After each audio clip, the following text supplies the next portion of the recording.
नमस्कार। इस वीडियो में हम लोग समझेंगे तुक्का कैसे लगाएं, यानी कि जैसे कह सकते हैं कि हम लोग सही आंसर गेस कैसे करें। तो दो तीन बातें पहले आप नोट कर लीजिए। सबसे पहली बात, अगर 1/2 यानी 0.5 नेगेटिव मार्किंग अगर किसी भी एग्ज़ाम में है, हालांकि बहुत ही रेयर एग्ज़ामों में ऐसा है, तो आपको वहां तुक्का किसी भी हालत में नहीं लगाना है। और अगर वहां पर आपने तुक्का लगाया तो समझ लीजिए सावधानी हटी, दुर्घटना घटी नहीं, बल्कि सावधानी हटी सब्जी पूड़ी बटी, समझ लो। दूसरी बात, 1/3 निगेटिव मार्किंग पर आते हैं, तो वहाँ पर ज़्यादातर एग्ज़ामों में 1/3 है। तो वहाँ पर क्या करना है, अगर आपको कम से कम एक या दो ऑप्शन मालूम है कि ये गलत हैं, एलिमिनेट कर लिए, तो आप वहाँ पर तुक्का लगाइए। साथ ही साथ उसका तरीका भी आपको बताएंगे। और जहाँ पर 1/4 निगेटिव मार्किंग है, वहाँ जी भर के तुक्का लगाइए, वहाँ पर कोई नुकसान आपको नहीं होने वाला है। अब आप कैसे समझिए, विद आपको तर्क के साथ समझाते हैं। 1/3 में आपको तब तक नहीं लगाना जब तक कि आपको एक या दो क्वेश्चन यानी ऑप्शन के बारे में नहीं मालूम हो कि हाँ ये गलत है। अब अगर हम लोग 1/4 की बात करते हैं, जैसे 1/4 का मतलब अगर आपका एक क्वेश्चन गलत होगा तो इसका मतलब आपका 0.25 नंबर कट जाएगा। यानी अगर हम इसे सीधे सीधे कहें तो 4 सवाल अगर आपके गलत होंगे तो आपका एक सही वाला कटेगा। तो आप ऐसे समझ लीजिए जैसे कि अगर आपने कोई 10 क्वेश्चन के ऊपर तुक्का लगाया, 10 में अगर आपके 10 गलत हो गए तो समझ लो आपका फिर गलत कट जाएगा, आपका 2.5 नंबर कट जाएगा। लेकिन ऐसा होने की चांस अगर मैथ की भाषा में प्रोबेबिलिटी के हिसाब से समझे तो बिल्कुल नहीं है। यानी 10 में अगर आपके 3 भी सही हो गए तब भी आपको आधा नंबर का फ़ायदा रहेगा, यानी आपके 2.5 नंबर कटेंगे और आधा नंबर आपको मिल जाएगा।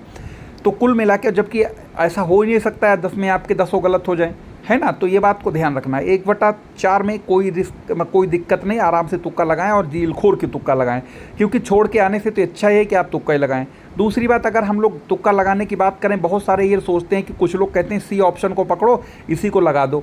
ये बिल्कुल एकदम अंधविश्वास है, जाहिलपना है। ऐसा नहीं करना है। कैसे करना है, जैसे कि मान लो कोई 100 नंबर का आपका पेपर है, जैसे पेट वाला है, 100 नंबर का पेपर है, तो आपको करना क्या है, अगर 100 नंबर में आपको सपोज करो 70 क्वेश्चन आपको मालूम है, तो आप 70 क्वेश्चन बिल्कुल एग्जैक्ट मालूम है और उसके बाद आपको नहीं मालूम है। तो अब आप ये 70 क्वेश्चन करने के बाद फिर आप देखिएगा कि आपने 70 क्वेश्चन में कितने ऑप्शन ए सही हैं, कितने ऑप्शन बी सही हुए, कितने ऑप्शन सी और कितने ऑप्शन डी सही हुए। तो अगर आपको ये पता लग जाए कि 70 में मान लो जैसे 20 क्वेश्चन ऐसे हैं या मान लो 15 ऐसे हैं जो ए ऑप्शन सही है, इसी तरीके के 17-18 ऐसे बी होंगे, मतलब आपको ये मान के चलिए कोई भी जब पेपर सेट किया जाता है, ये एक ह्यूमन नेचर होता है, वो जैसे 100 क्वेश्चन में है तो 25 ए सही हो, 25 बी का सही हो, 25 सी आंसर सही हो, 25 डी, ऐसा नहीं होगा। हाँ, किसी के 24 सही होंगे, किसी के 28 सही होंगे, यानी कोई ऑप्शन 24 वाला ए, जैसे सपोज करो 24 के हो सकता है ए सही हो, 28 के बी सही हो, यानी उसी के लगभग अगल बगल रखने की कोशिश एग्जामिनर भी करता है।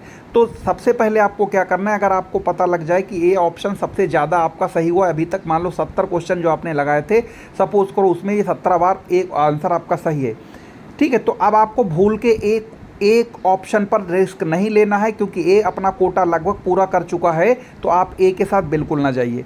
फिर देखिए बी कितने सही हैं, चारों में चेक करने के बाद जो सबसे कम वाला ऑप्शन अभी तक सही हुआ हो, जो आपने एक्यूरेट जितने आंसर लगाए 70 में, फिर आप ज़्यादातर उसके साथ जाइए, क्योंकि बाकी अपना कोटा लगभग पूरा कर चुके हैं, उसमें आपके चांसेस ज़्यादा हैं, ठीक है।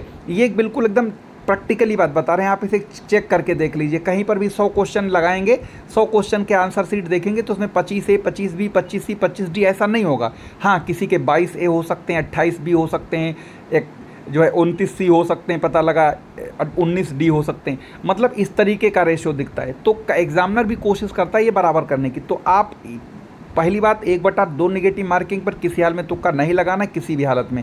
1/3 में तुक्का तब तक ना लगाइए जब तक कि आपको पता होना हो कि एक या दो ऑप्शन एलिमिनेट ना कर लें।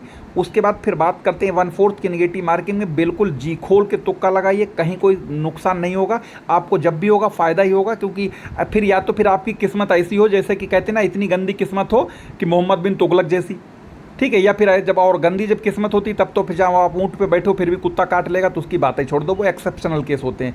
तो आपको याद रखना है कि जब भी आप तुक्का लगाएं, 1/4 निगेटिव मार्किंग में पेपर छोड़ के आने से कोई फ़ायदा नहीं, जी भर के तुक्का लगाइए, कोई नुकसान नहीं होने वाला है। क्योंकि अगर आपके मान लो आपने जैसा आपने बताया, आपको अगर मान लो 20 तुक्का लगाए आपने, और 20 का मतलब अगर आपके गलत भी होंगे तो हर एक क्वेश्चन पे 4 क्वेश्चन गलत होने पर 1 कटेगा, यानी 5 कटेंगे आपके।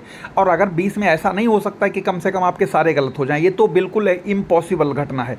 तो उसमें 1/4 में कोई दिक्कत नहीं, आप आराम से खोल के तुक्का लगाइए। पेट एग्जाम आने वाला है, उसमें आराम से, अगर नहीं मालूम है पूरा करके आइए, क्योंकि स्कोर बहुत ज़रूरी है। क्योंकि अगर आपका परसेंटाइल अच्छा नहीं होगा तो आने वाली किसी भी भर्ती में आप शामिल ही नहीं हो पाएंगे। तो ये थी तुक्के की जानकारी, लेकिन पूरी प्रैक्टिकल के साथ देखिएगा। फिर मिलेंगे किसी नए वीडियो में। धन्यवाद।